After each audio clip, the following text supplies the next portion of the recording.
fuck is Lawson doing?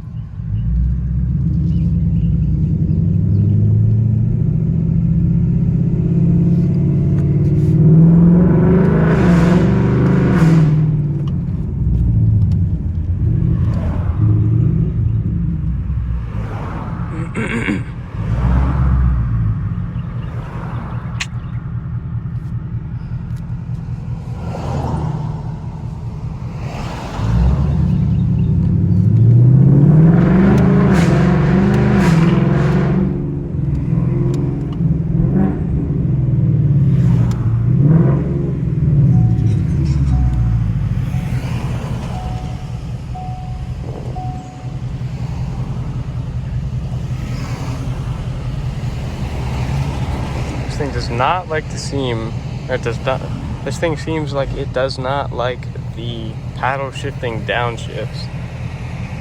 When you do it by yourself and don't let the car do it. Seems a bit clunky, but I know it's fast when it's in automatic mode. So it's kind of a bit of a trade-off, it seems like.